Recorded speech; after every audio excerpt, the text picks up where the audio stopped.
Ladies and gentlemen, welcome back to the Investor Shed podcast. I am your lovely co-host, Jeremy Kitchen, with Nick Beveridge as always. Welcome back. Well, thank you. I'm your first lovely co-host as well. Thank you. We have a really great guest today, Trace Heavner. Trace, thank you so much for joining us on the show today. Good morning, Trace. Oh, pleasure to be here. Thanks for having me. Of course. And you nailed the last name, Jeremy. I did. We didn't talk about it before at all. I just took a shot in the dark, of course. Well, Trace, we're so glad you're here. You've been a fantastic client of mine for a couple of years. Kind of newer to North Idaho, but you're from Oklahoma, right? That's right. I came from Oklahoma. And when we were moving up here, we found Nick as a referral from our realtor in Oklahoma.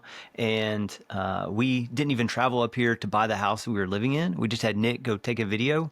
We were wanting just some pictures of the house and maybe a video kind of walking tour. And he took like this 30-minute long video, had to break it up into sections. It was so long. Started from like 2 miles away, driving to the house. It was so detailed. Down in the crawl space even. Oh man, so I'm surprised you remember all that. You really did us well then. We've used you since then. Yeah. Well, thank you very much. Appreciate that. Yeah. Well, okay, so this turned into a commercial. Appreciate it.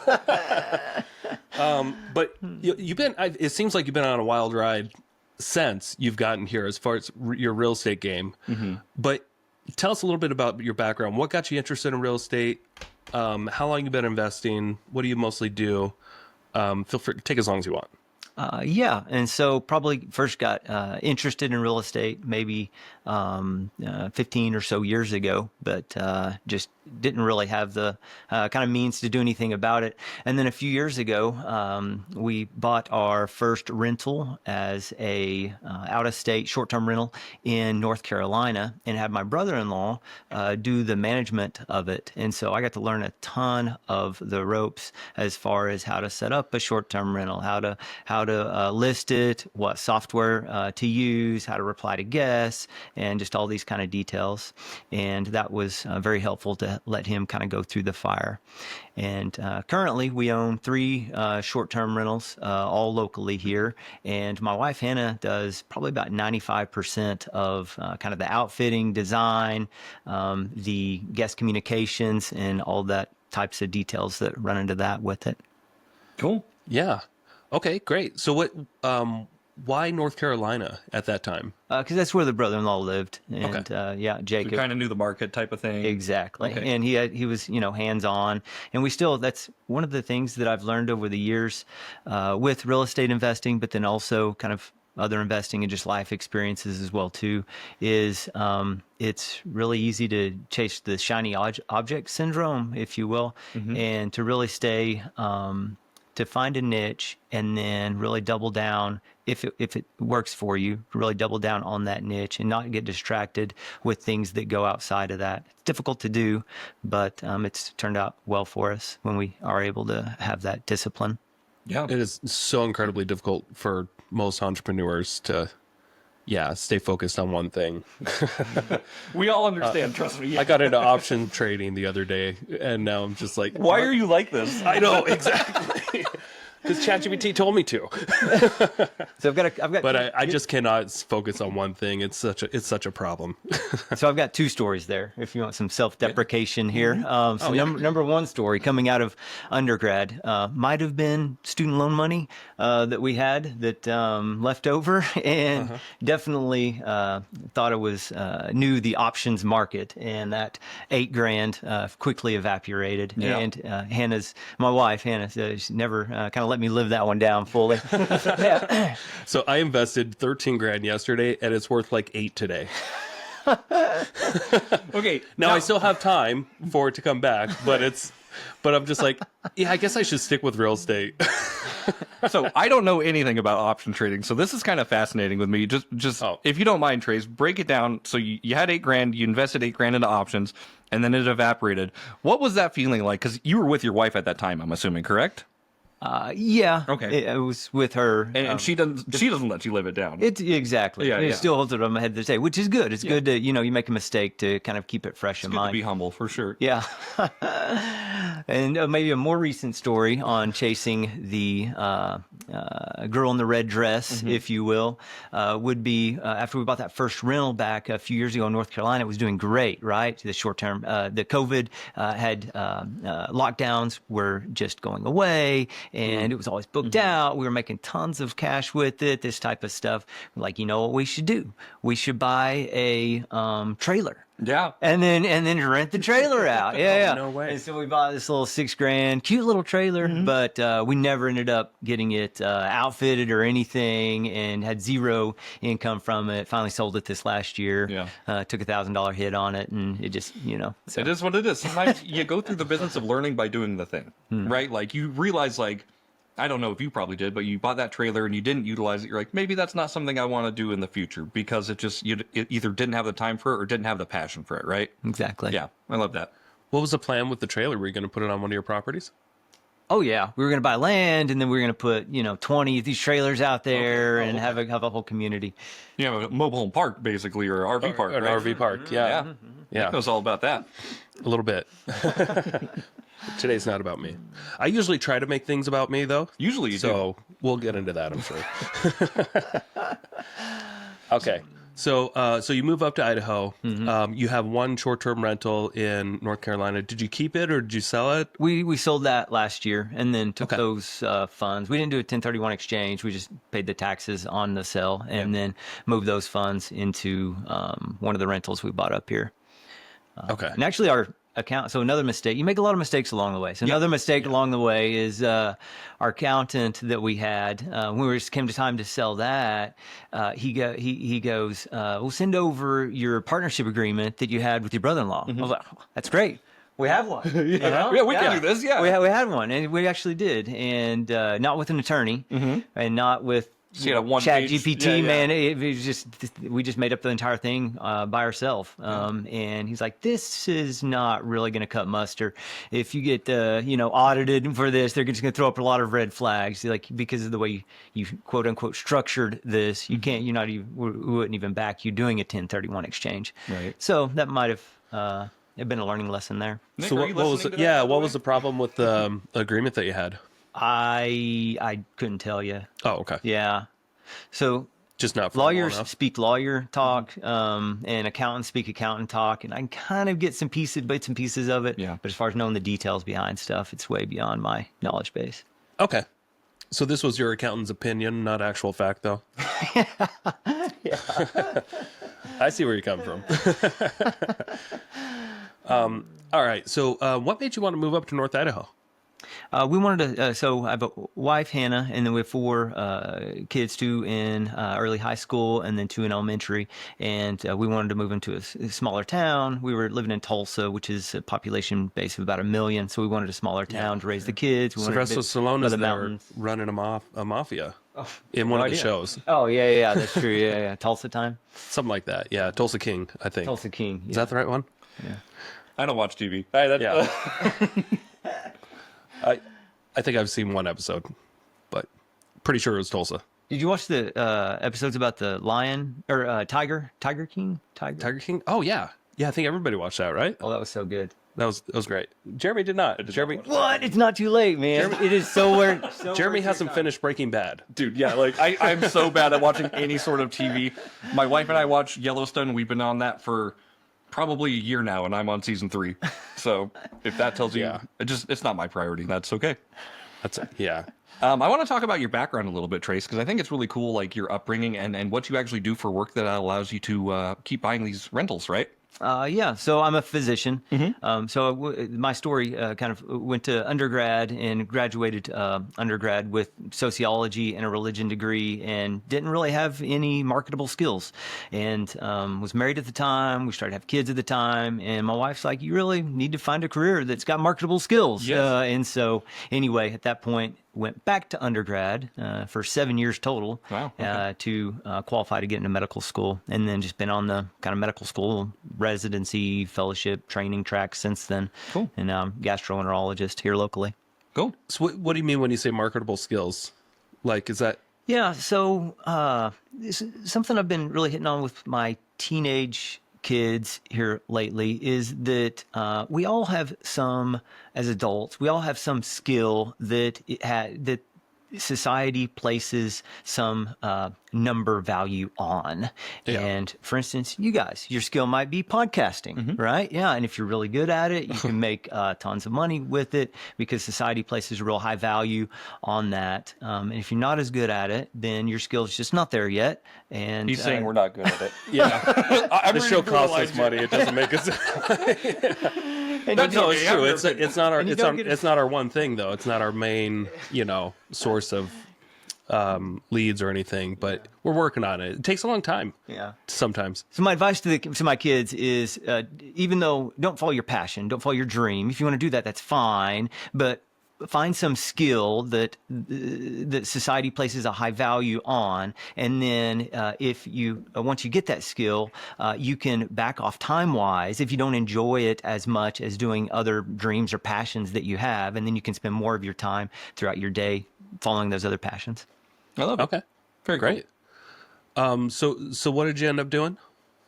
So I'm a gastroenterology and local gastroenterologist here.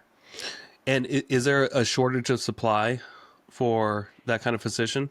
Yeah, area? so just medical field in general, it's a lot of demand for pretty much any medical specialty that I can think of. Sure. Nurse, whether it's nurses, pharmacists, but especially physicians, and it's very marketable. Yeah, and even among physicians, different specialties have different demand factors kind of in the market, and it's pretty regional based as well too, and compensation's regional based as well. Yeah. Yeah. So when you get into a specialty like that, do you ever consider one day starting up your own practice, or is it just not needed with the It's very with the way that market works? Yeah, it's very difficult nowadays to start your own practice, especially a procedures-based practice, which mine is. You could get business loans because you'd have to purchase or rent a facility. You would have to have tons of equipment. You'd have to have tons of staff.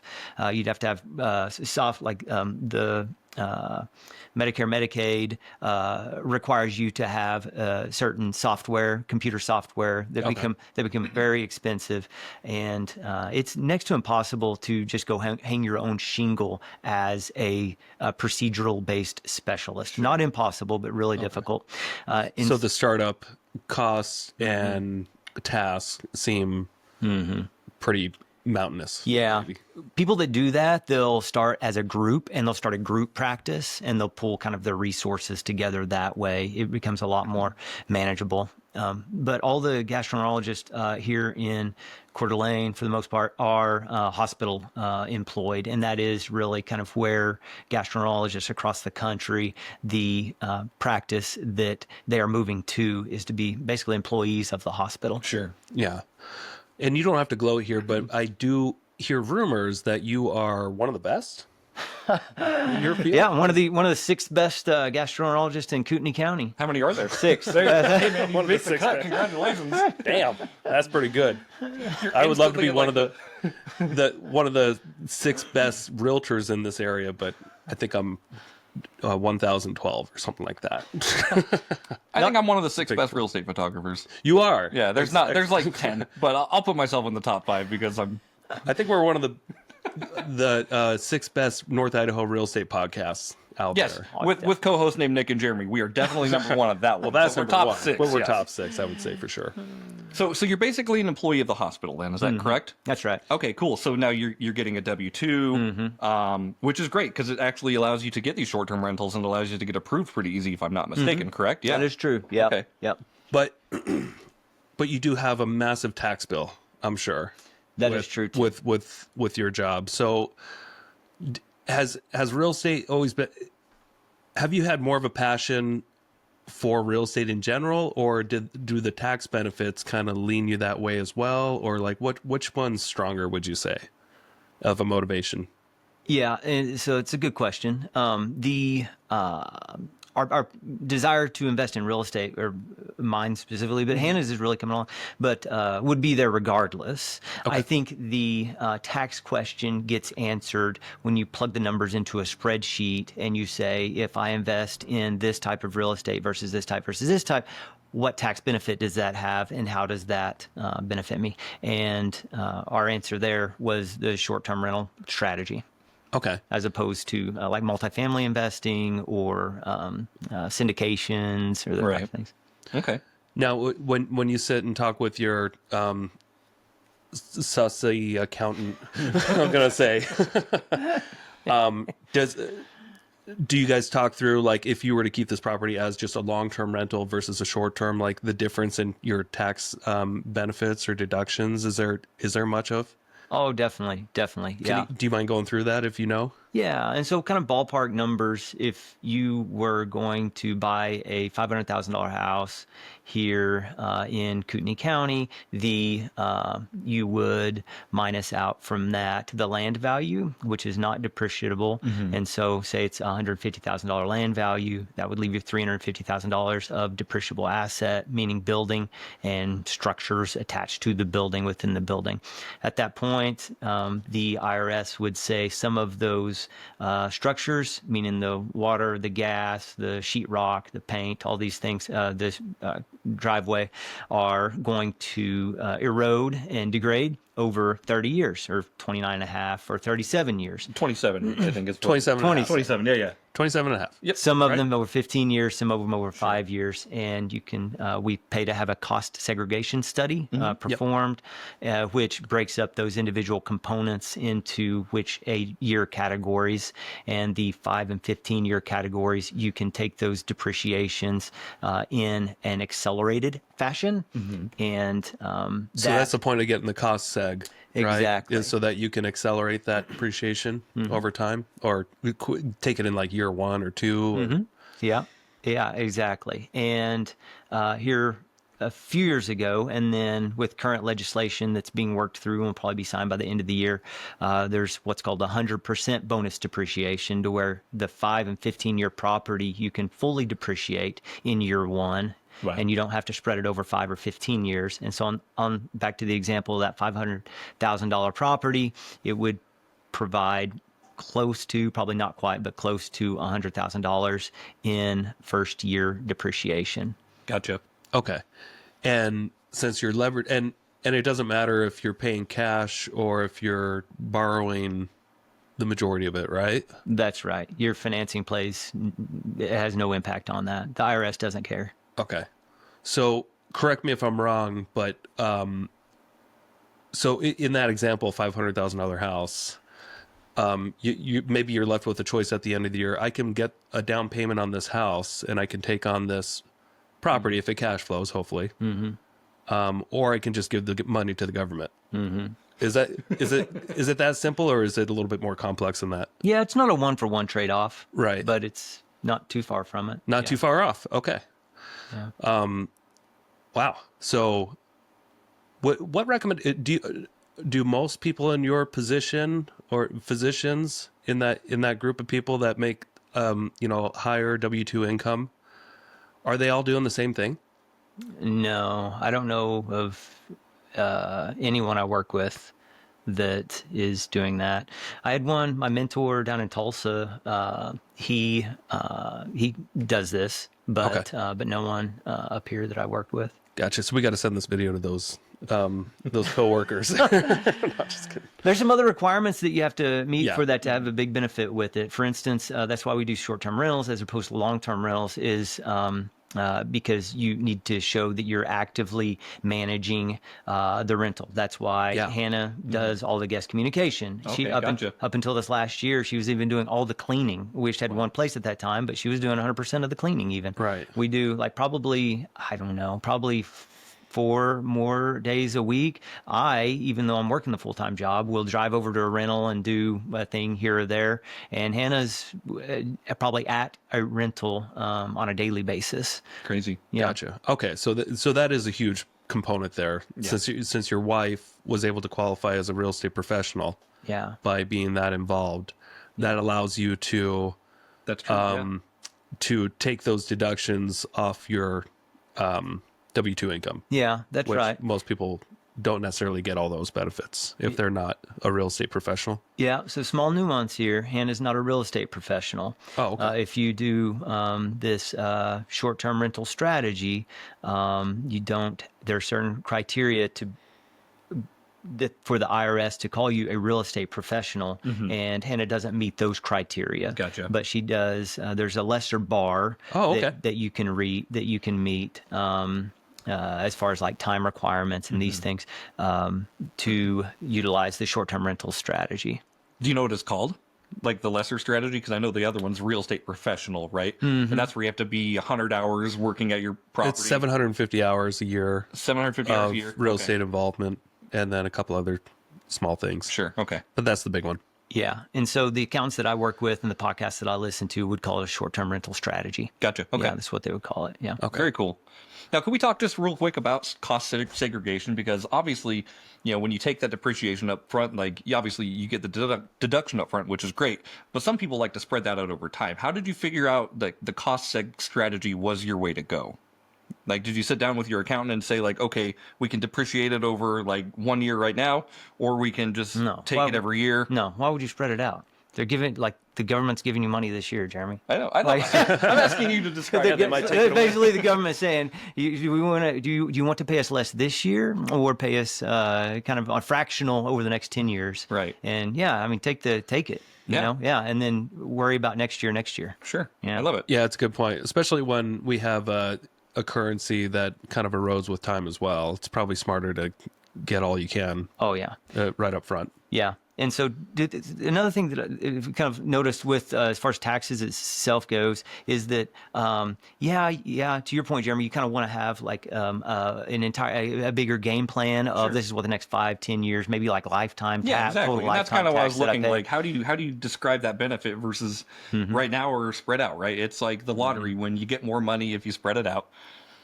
For if you take the one single payment, you get less, and that's why I was. Yeah.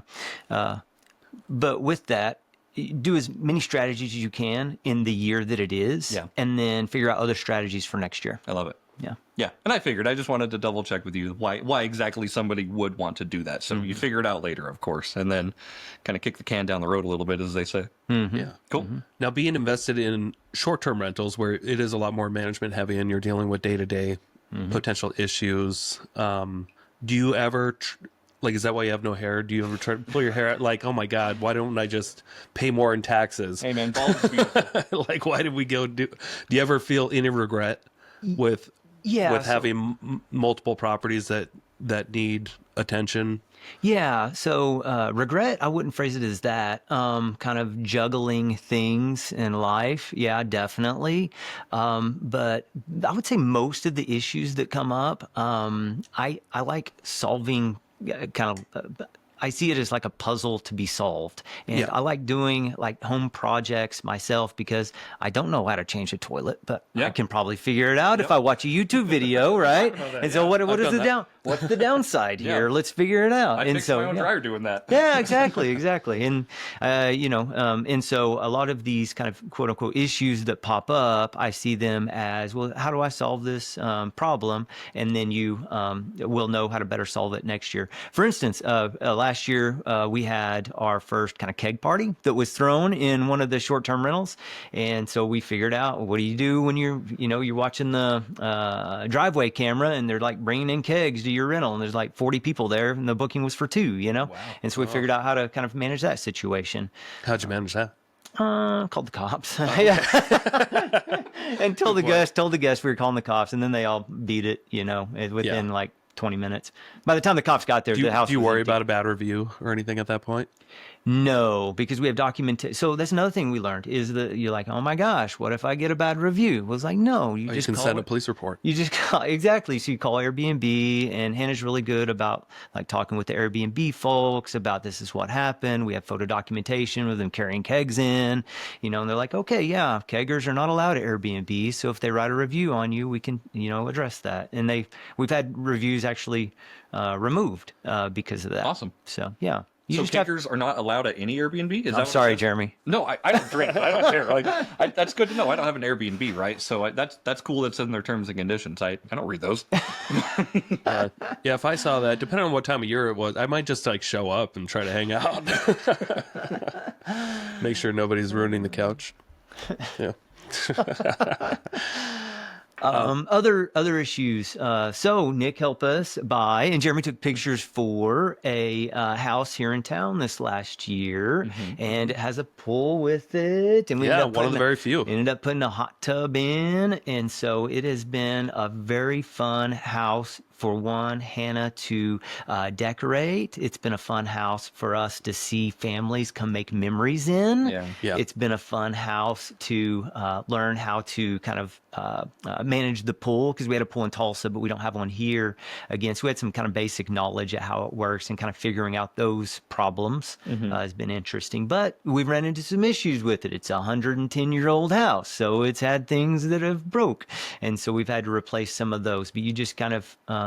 it's like, oh, okay, the water heater's not working. Well, who do we call? And you just work through the steps and you figure out how to get through it. Water heater, was it not working on Mill? Yeah, it wasn't working. Did you use that warranty? well enough. We had two. Well, here's the deal. We had two kind of guests that complained about it, but then the warranty folks sent someone out and they were like, well, but it still works. Yeah, they try to get out of it. It just doesn't work like 100%. So we're not replacing it. And we're like, well, which we can't. company was that? Let's try. Like, well, we can't. Was that Old Republic?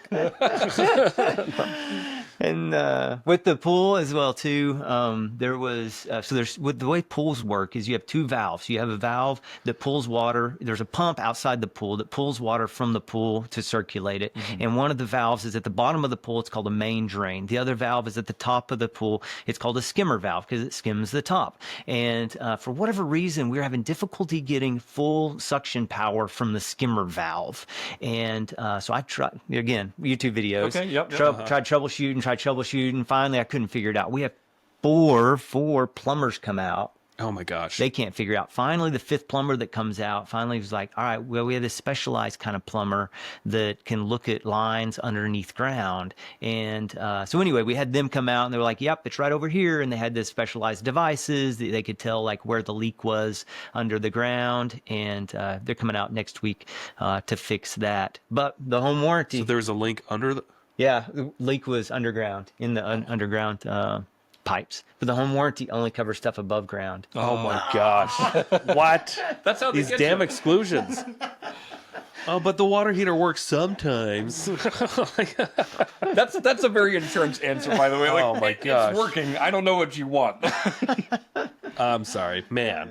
Okay, we're going to bash that company too. So is that a separate company or is that the same company? I don't know. And it's Okay. the calling. So with that, obviously, you guys have a pool at your Airbnb. I'm assuming you have a special liability waiver at your Airbnb that says like only qualified people in the pool. I just listened to a podcast about this, about No what drowning. happens. No jump. No drowning allowed. No drowning allowed. Yeah, like you got to be specific with people, unfortunately, because people are idiots. But do you guys have a special waiver about like, yes, there's a pool. Here's how to handle it. We are not liable for any damages. Lifeguard on duty. Yeah, signs. that's a good point. Yeah, no special waiver. We do have signs posted, like, and then the proper safety equipment, like that little fishing thing to pull people out of the pool, and one of those little floaty things to help out. But then you have to make sure your insurance company's okay with it.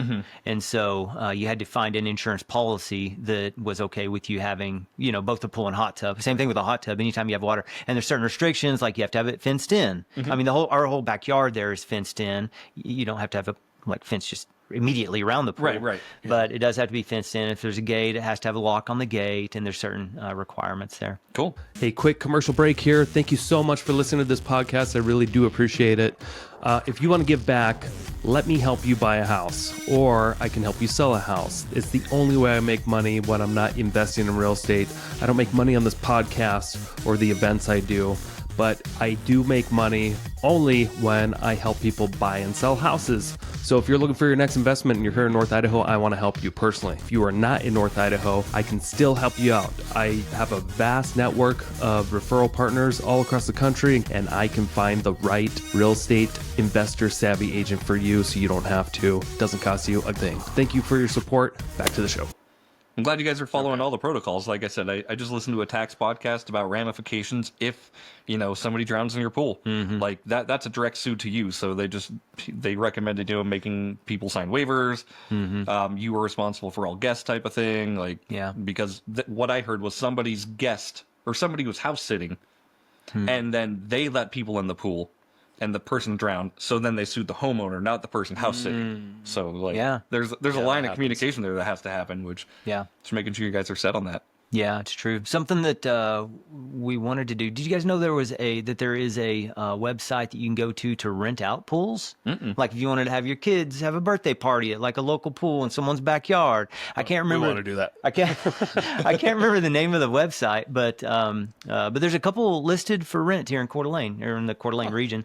Yeah, and so anyway, I was like, man, we should post it on this because it's a beautiful outdoor area and it'd be great for like kid birthday parties. And then you wouldn't have to clean as heavy in Indoor, unit. exactly, yeah. And I asked our insurance company, and they said no, that is not allowed. And so I don't know if surely there's an insurance out there that'll cover you. It's on my to-do list Pool is party. find out. Yeah, You could probably find online like a pool party type of general liability. Yeah. yeah. So one of our houses is on a Rider. golf course, and we were like, I had the idea. I was like, let's get a golf cart. And I was like, it's a terrible idea. Don't do it. And I was like, but I'm going to do it. I'm going to do it. And so, My RV idea, it's great. exactly. And so I asked the insurance company, like, no, we're not covering that. But you can get there's a different insurance company that covers it if you want to have one. So, Okay. Yeah. Gotcha. Yeah, so you can get more than one insurance. Like if your main provider doesn't cover something, doesn't mean you have to switch carriers. You can just get an exclusive policy for a certain thing, right? yeah. So like if you wanted to keep I'm just guessing here, but your house with a pool, keep your insurance guy there. But if you wanted to have pool parties, could you potentially just have an extra rider? Or like, sorry, not an extra rider for that company, but like a separate policy just for these pool parties? Yeah, a different company. You'd probably have to make sure it was okay. Like I would want both companies fine with the Right. They setup. got to be able to talk to each other and say Yeah. yes, yes. Yeah. Now, if you did that though, like, do you think that would impact your actual bookings of the house itself? Because now you're having to work around two different schedules, right? Yeah, I think the way I would do it, for instance, right now, the first 3 weeks in June, which today's May 29th, so coming up on June 1st. So for the next 3 weeks, we have 3 nights that are available. Okay. But it's just a one night a week, one night a week, one night a week. And so those would be the nights that I would post as available for the pool rental, how we do that. Gotcha. Overall Nice. revenue would probably be minimal, maybe like less than 1% of overall revenue throughout the year. But I don't know. It's something else to tinker with. Yeah, it all adds up for sure. Yeah. I know you don't like your vacancies. That is true. We put very aggressive prices at some times and very low prices at others based off of occupancy. Yeah. And that's something Hannah's kind of doing, your wife? No, I do the pricing. You do the pricing, okay. Yeah. So not only are you like full-time in your job, of course, but you're also fixing these stuff on these rentals, but you're also managing the Airbnbs. You're doing a lot, dude. It's yeah. Yeah, It is. okay. Yeah. And we have 4 kids that are all involved in things. Sure. So yeah. Yeah.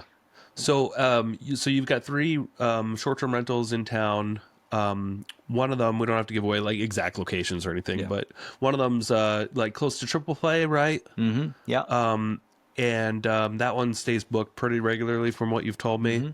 Then the other 2 are fairly newer. Yeah. You've got your like downtown Coeur d'Alene pool house, and then a new construction in Post Falls off the golf course. Do you have an idea which one's going to be your favorite child? Oh, And definitely the pool house right now. Okay. It's just such a beautiful house. The feedback you get from that, like you're making, like families are coming and they are having memories that are going to last decades. Yeah. And that's just incredibly special. As far as the one by Triple Play goes, we get a lot more in that one, kind of single, because it's a 2-bed, 1-bath, 1,000 square foot. So you get a lot of kind of single folks who might bring their dog or just a couple, or maybe a couple with the kid and that kind of. You also get a lot of folks who come in for work and they'll book it for like 5 days at a time during the week, that cool. type of thing. Yeah. But the revenue on that one this year compared to this time last year is actually down 10%, and that's the only one of the 3 that we've had over a year. Okay. And so I don't know why it's down 10%, but it is year over year. More competition? I don't know. Or I'm not sure, Nate. I don't know. Now, when your revenue's down, and I'm just going to ask kind of a vague answer to this. When your revenue's down, are you still making your mortgage payment with it, or is it like gonna cut into your actual? Is that something you have to start feeding to the machine? If that makes sense. No, we'll probably. Are you still up on it? Like, Yeah. Okay. So just in general, you'll probably break even. I think last year was basically a break-even year Yeah, as far as that's like fine. you Yeah. know PITI, principal, insurance, taxes, and interest, and plus all the cleaning fees, plus all the other expenses that go into owning and operating short-term rental. I mean, probably break even. So this year we might have $300-400 a month that we put into it. yeah, Yeah. and that's okay because you're cost segging it. Yeah. Yeah. Well, that was already cost seg. Okay, So yeah. yeah. Cool. Right on. So what are your plans now? Well, this next week you're showing us a 140-year-old house. Wow. That's right. The Mill House, yes. So it's actually right. It's just a couple doors down from my second house flip ever. And I Is it flipped in this Kellogg? house. It's in Rathdrum. Okay. So there's this little house that was built in 1885 with a green door. And we bought that thing for $40,000 on seller financing like 10 years ago. And the payments were $300 a month. And we had to, my brother and I had to, we had to detail cars and everything to come up with a down payment. We needed $3,000 down. And most of it was to pay the other real estate agent on the deal. And yeah, we had, so it was fun. We had to clean cars. I had to sell my motorcycle, and that's how we came up with the money with the down payment. And then we had no money to fix up the house. So we had to sit on it until we finished our first flip and cashed out on that. And then we used the proceeds from our first flip to flip that one. But yeah, that house, 1885, it's just built different. Also no heat. In that house, was not framed traditionally. You know, it had like plank boards, and we were able to tear out the walls and see like old newspaper from like because I think it was late 1800s. It was kind of crazy. Just wild for that structures insulation. exist from those. Yeah, for insulation, Newspapers the for newspapers and stuff. Yep. That was a crazy house. It was a nice little location. Yeah. Yeah. So you're going to look at a new house. Is this going to be potentially another short-term rental for you? Oh yeah, Okay. that'll be the strategy. Kind of swinging back to finding a niche and doubling down on that, and not getting distracted. I love it. So that's the strategy we're going with, especially if bonus depreciation gets brought back this year. I mean, that'll be our strategy in the next few years. Yeah. Yeah. What kind of numbers do you look for when you buy a house? Obviously, you and your accountant and you and your wife go through everything to make sure that this is going to be a cash flowing property for you guys. How do you actually analyze a deal? Like, if you could walk me through that. That's tough, Jeremy. That's tough. I'm probably not great at it. For instance, yeah, right. For I've seen your spreadsheets. For instance, the house by Triple Play that so you just make guesses, right? Yeah. You just make guesses about how much it's going to cost, how much it'll bring in, how much it's going to cost to outfit. All these are just guesses, and it's you can be off sometimes. And even the house there by Triple Play, I think that first year I was off like 10 or 15% in both revenue and expenses as well. And so, yeah. You can kind of put some numbers out there. Right. I do think that you have to take into consideration, because people want to stay somewhere they're going to get an experience for the most part. Yeah. A lot of people will anyway, and so you have to take that into consideration. Location first for Airbnb for the most part, of course. And you also have to take into consideration kind of your management skills, or if you're going to hire out to a third-party management company, you have to take that into consideration too, in that, well, you might not get as much revenue as you think, because they might not be the rock star operator that you might be. And so, for instance, we look at AirDNA, which is a website that you can go to estimate revenue if you're going to put house at XYZ property as a short-term rental. And I probably at least like 50% higher than whatever they put as annual estimated revenue. Sure. You guess 50% higher? Yeah, Really? at least that. Oh yeah, at least that. I thought sometimes they're too high in their estimates. No, not in my experience. okay. But again, it goes back to how are you managing the place, Yeah. right? Yeah. For instance, the pool house. I mean, not to get into too many details, but we've realizing significantly higher income on that house compared to the previous 2 years that was owned and operated as a short-term rental. And I really think that goes back to kind of Hannah's management, the outfitting of it. Like we probably design. we put probably 35,000 into like beds and just outfitting the thing. That's the and one with then, the birds in it, right? That's the birdhouse. I love it. Yeah, it's that's a the cute birdhouse. house. She did her thing there. Yeah, and it takes a lot of money to kind of stage these places appropriately. And then we put the hot tub in, which was all in all probably another 15,000. But you create a whole different experience for the guest. Like it really elevates the experience, and so you can charge those higher nightly rates. Yeah. Yeah. So there was something Hannah told me once when you were buying this property, and I looked at the shark vacuum that came with the property. I'm like, oh, this is awesome. You get a shark property. You get a shark with the place. And she's like, that's going in the trash, and we're getting a Dyson for this place.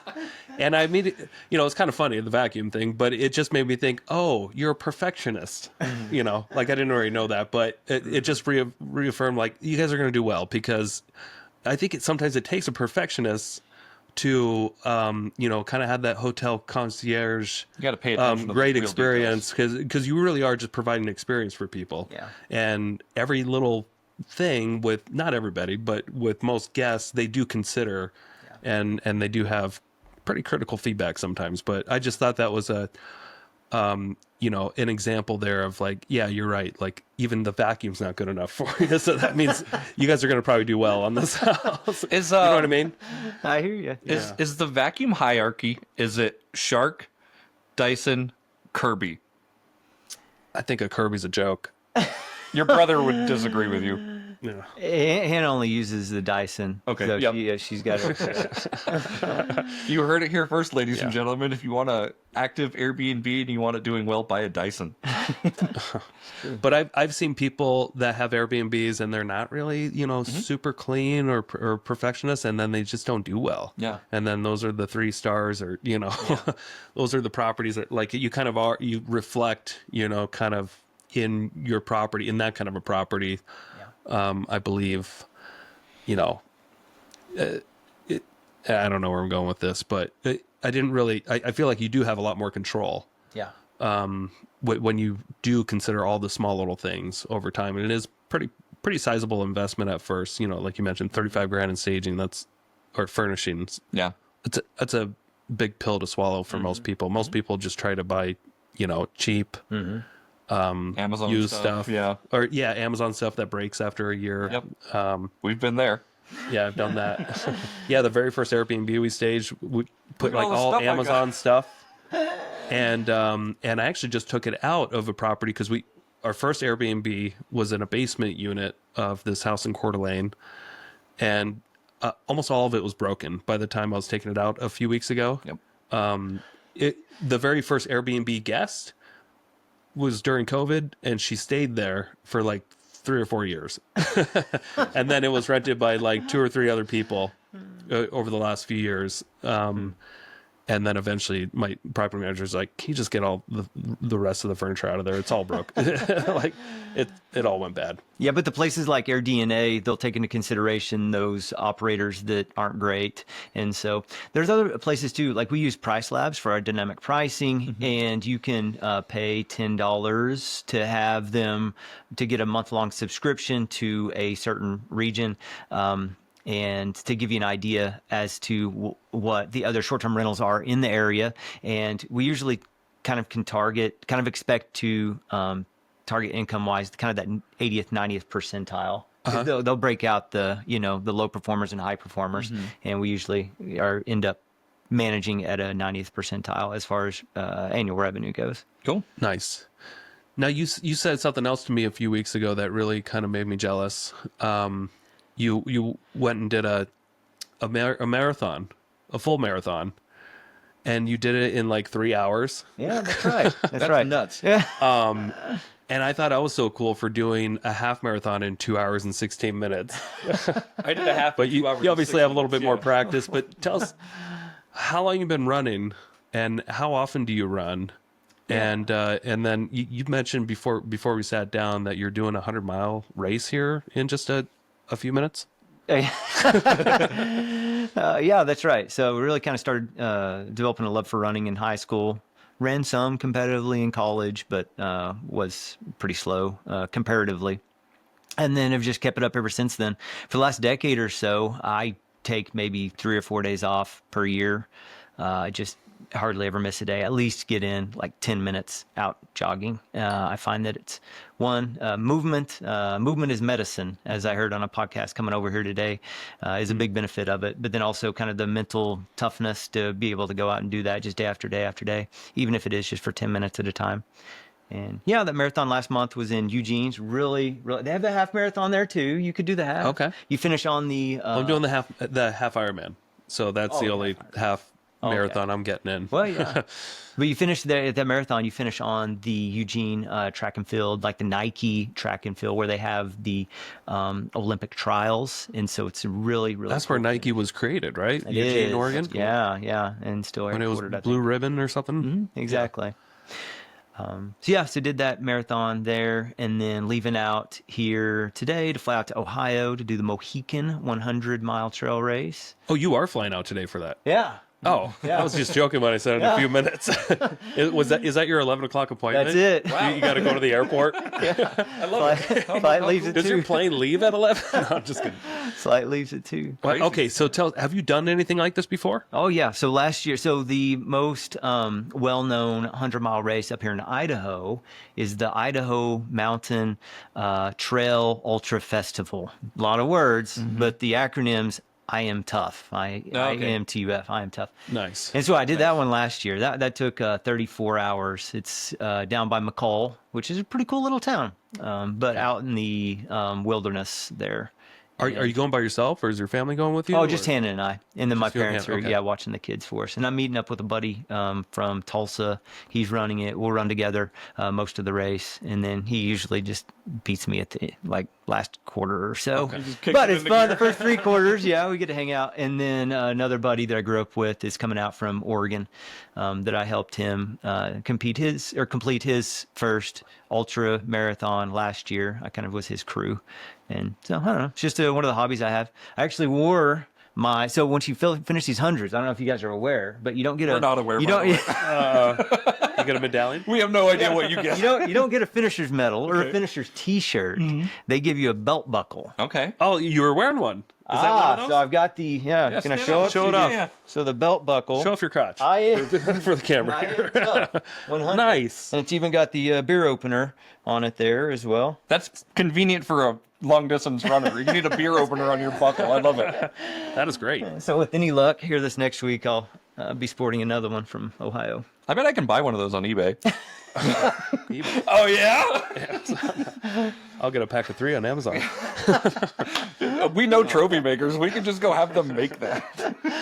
No, that's cool. Okay. I do want to talk. I don't want to end right now. I want to talk kind of about the mental toughness and the mental grit required to do a 100-mile race, because the most I've done, like Nick said, I've done a half marathon, I've done Tough Mudder, I've done those little events, but grueling as it sounds to do like a 34-hour run. So are you just running 34 hours straight, or do you stop to sleep or anything? Like, what does that look like? Yeah, no stopping to sleep.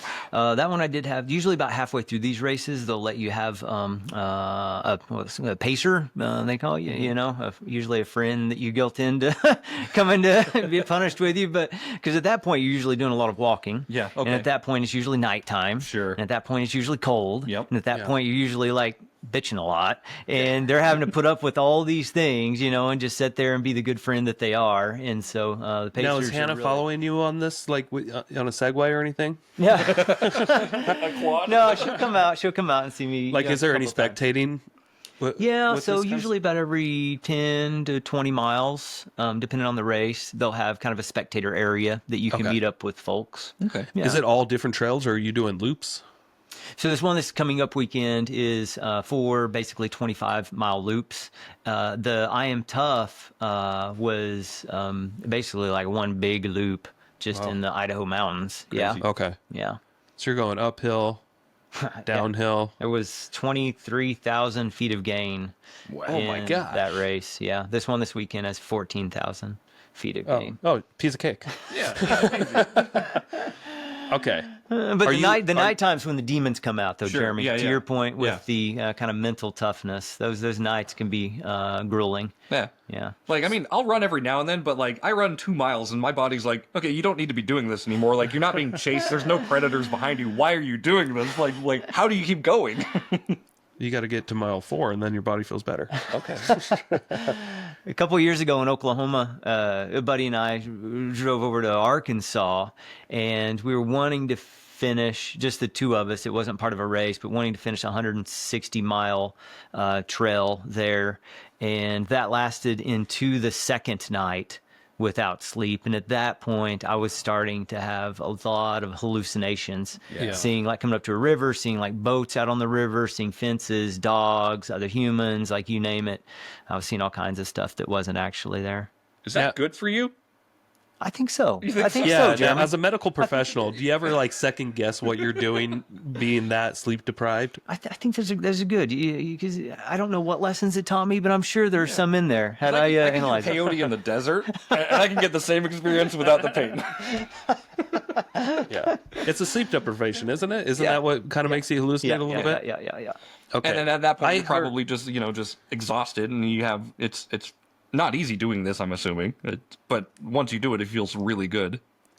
Yeah, maybe. It feels good to be done. Like you feel like you accomplished something, right? Exactly. Yeah. That part of it does feel good. It's like a mental feel good. I heard a story of somebody doing this, these similar events, and she was up for 20, 30 hours or whatever, and so she stopped to like lay down for 1 minute to sleep, and then her partner like would wake her up, and then she was like fully energized Oh, yeah. Wow. with just 1 minute. Yeah. Like she said, it felt like, I don't know, I'm paraphrasing, but like an 8-hour night sleep or whatever. Yeah. Just getting 1 minute, have her get woken up and get right back to it. Yeah. Short naps like that. Do you ever really do anything like that? Yeah. So I guess 2 years ago, there's a race in Arkansas called Love It 100, and I did that one without a crew or pacer. They have aid stations out there, and so at one of the aid stations, I decided to take a nap because I'm just out there by myself. So why not take a nap? Yeah. And so I napped for 20, 30 minutes, something like that, and then took off okay. again. Yeah, it felt great. Okay, great. That's better than a minute.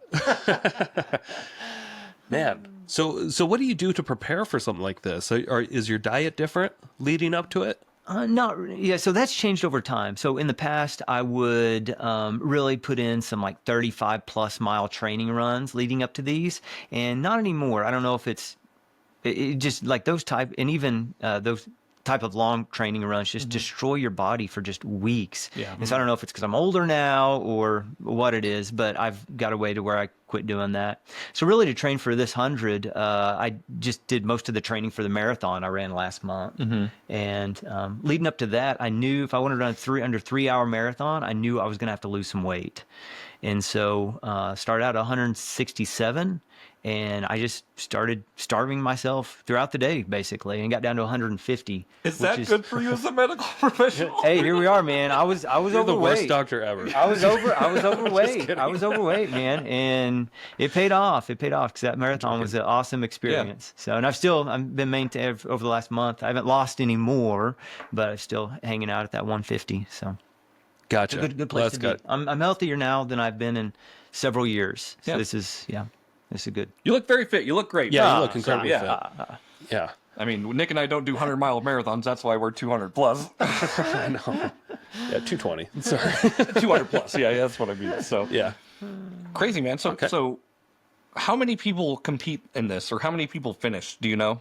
Typically. Yeah, usually about half of the people that start will finish a 100-miler. Okay. Yeah. Wow. Do you have a That's a time limit to huge amount of failure. Yeah, kind of ballpark numbers. That's about it. And they all have time limits. Okay, cool. This one last year had a 36-hour time limit, and they have time limit cutoffs at each aid station that you go to. Just as like well. Ironman, then, right? Okay. Yeah. And I was bumping up like within 30 minutes of these cutoff times. Yeah, but by that point, something just clicked, and I had all this adrenaline going. I was like, I've got to do this because I've came 80 miles. I'm not going to stop now, Yeah. And so the adrenaline just kind of took in, and yeah, it really helped. Is it expensive to enter these races? Yeah, probably $250. Oh, that's nothing. Yeah. Okay. Yeah. But you can always, I've done 2 now with buddies to where there was no race. We just packed up a car and went and punished ourselves. Yeah. Yeah. For a day, 24 hours gone. Yeah. What a day do you- trip with do- the guys. What kind of safety precautions are there any other extra safety precautions that most people wouldn't think of that you guys go under? Yeah. So the one last year, the I Am Tough, they require you to carry a GPS tracker. Not this one here in Ohio. And then if I was just going out on my own up here, I always carry bear spray for what it's worth. Yeah. Some of the runners that I know will carry like a handgun. Wouldn't be a terrible idea, but That's pretty heavy. I don't. Yeah. Yeah. Do you listen to music or anything? Not usually. No. If I listen to anything, it'll be podcasts. Some Oh, music okay. here and there, but I love y'all's podcast. Thank Oh, you. We thank you so appreciate it. much. Yeah. You might be the You're- only person who's listened to only one. You even knocked the quality when they first started. We're getting better. We're trying. That was an underhanded compliment. Yeah. Thank you so much. We came so far, but yeah, the first ones were rough around the edges. We figured it out. Just practicing. We're still practicing. We're getting better. Yeah. I feel like we'll continue. And with guests like you, how can we not? Yeah. Something else I want to talk about too would be a throw out to shout out to Hannah, wife. Yeah. Since we moved up here, one of the nice things about working in this region is it's real common for folks to have 4-day work weeks in medical field. I don't know, other fields might be like it as well, but it's definitely not like that throughout the United States. Most places for physicians and nurses in healthcare are 5-day work week type setups. And so I have every Thursday off. And so every Thursday nice. for the last 2 years, with a few exceptions, been able to go on a lunch date with Hannah. And that's been really good for kind of our relationship and kind of where we are as parents. That's awesome. So you Yeah. were 4 Shout out times? Hannah. No, No? kind of 8s. 4-8's cool. Yeah. Man. Unless patients don't show up, then Right. there's no one to scope. There's no one to scope. You go home. I love it. Crazy. So did you get the pool fixed Next week. next week? Okay. Does that screw up your bookings? No, Do you have to cancel on people we or blocked, anything like we that? blocked one night, I think. The Okay. pool still works, just to clarify. So the pool still works because it'll still pull water from the main drain, the lower, and so it still circulates and everything. It works with Okay. it. And then we bought a skimmer. It actually is pretty cool. It's a box that's probably 1 foot by 2 feet, and it's got little propellers on the back, and it just goes around and like skims up all the leaves and things. Nice. And definitely should have had one of those in Tulsa because Hannah spent hours skimming that thing herself when you could have paid, I think we paid like $250 or something for the skimmer. Oh, Is that's it the cool. Dyson skimmer? No. Dyson enthusiasts over here. So I grew up with a pool. Jeremy, you remember. Yep. But yeah, that was one of our tasks that we had to do. We always had to skim the top of the pool, the net. Yeah. We We also splurged and bought a little, can't remember what it's called, but it kind of goes along the bottom of the pool and like picks up little vacuum, stuff. Yeah. little like vacuum. robot vacuum. It's just Yeah. attached to the hose. Yeah. Yeah. Those are pricey, but it's really nice. Really nice. What a time to be alive. Yeah. That's old technology, Jeremy. I know it's old technology, but like Yeah. my parents have a pool, and I still go out there when my nephew's out there and clean all the bugs in it because he doesn't. He just swims with all the gunk. I'm like, gross, dude. Let me at least skim it for you. It's like my cold plunge. It gets pretty nasty on its own. Gross. Yeah. Yeah. Just cleaned it out though. Yeah. Good job. In case you were wondering. I was wondering. Yeah, it's out there. I filled it up this morning. We should do that. Well, hop on in. It's 55 degrees right now. I've never done a cold plunge. Yeah. It's a good way to start. 55 is not too bad. Okay. It's just faucet water from the hose okay. bib. Yeah. Okay. All right. My shower's constantly set at like 90 minimum. It's cold. It's a cold plunge. It's been harder during this, now that we're getting closer to summer to keep that thing cold. I bet. Yeah. Bummer, dude. So what's the real estate market been like up here, Nick, last summer? I look online and it seems to be like pretty decently competitive market. Yeah. So it was, to compare it to like last year was a little bit slower. This year, since January, it's picked up. We still don't have the kind of inventory we should have. So we're limited on inventory, but we do have a healthy amount of activity going on, where it's getting closer to a balanced market, but it's still considered a seller's market. There's still we're short on inventory for the demand, and prices haven't really gone down. Yeah. Some areas prices have trickled up a little bit, Yeah. even with all the interest rate nonsense. Wow. So yeah, real estate it's just chugging along. It's nothing too exciting. Yeah. And it hasn't really been too exciting for the last 2 or 3 years since interest rates shot up. Yeah. There's also a ton of kind of new construction going on. Are you still seeing, kind of, like new housing starts or, building permits, how kind of the future looks as far as that goes? Yeah. A lot of big builders want to do a lot more than what they can get their hands on here. Mm-hmm. Like I'm working with, D.R. Horton and Lennar. Oh, yeah. I work with those people, those acquisition managers, because I'm doing some developments in Post Falls, and there's just not enough supply for them. They want big projects to work on, and we just can't meet the demand. Huh. But we're doing what we can. Wow. Yeah. Nice. Got 15 lots when they always want at least 50. But just pushing that through like the city of Post Falls is just all these local municipalities are just they just don't want growth. Mm-hmm. So they resist as much as they can. And at the same time, they complain that we don't have affordable real estate. Yeah. So I feel like people have too much of a voice in this area, and I'm sick of it. And I wish business could just continue without people's input. just joking. But there's a lot of it's hard to we need a lot more new construction than what we have. Wow. In order to be a normal functioning market and for our kids to have a chance. Wow. But it's just getting more difficult every year. Dang. Yeah.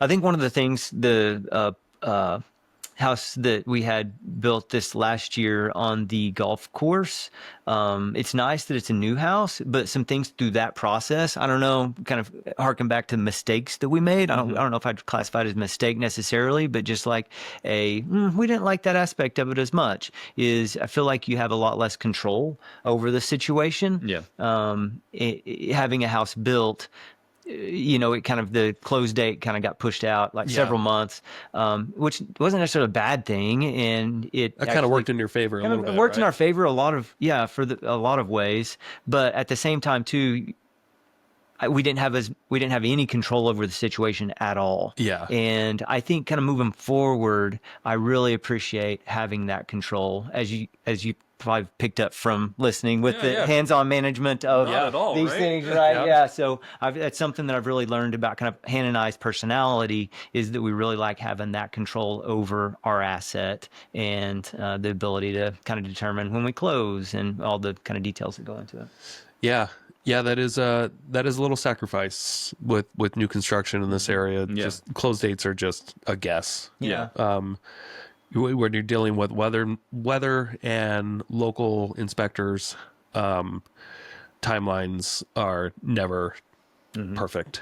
Yeah, I think it's the reason we don't invest out. So the brother-in-law who was managing that rental in North Carolina, he moved, and he no longer was interested in managing it remotely, and so we didn't have any interest in it, so we sold it. And that's a reason that we don't invest kind of out of state. Right. Is the main reason really is the kind of lack of control that goes along with it. Sure. Yeah. All right. Any other words of wisdom that you want to spew onto our 14 listeners? No. That's a good answer. No.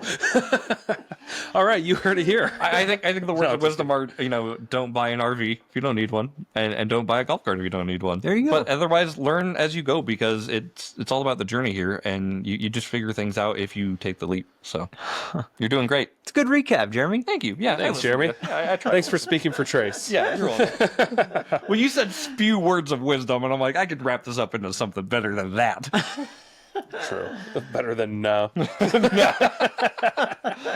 No, but seriously, Trace, thank you so much for joining us today, and thanks for sharing your story. Looking forward to hear how your run goes, actually. Oh, well, thank you. Yeah, I'll keep you updated. Cool. Stay safe. Get at least a minute of naps here and there, and keep us posted. All right. Thank you, guys. I appreciate it. Thanks, man. All right. Bye, everyone. Thank you so much for checking out the Investor Shed podcast. If you enjoyed your time, make sure to leave a 5-star rating and review on Apple Podcasts and Spotify. Follow along on YouTube, TikTok, and Instagram at The Investor Shed for shorts and promos about each episode. Do you want to be a guest or know someone who has great real estate investing advice and stories? Reach out to us at theinvestorshed@gmail.com.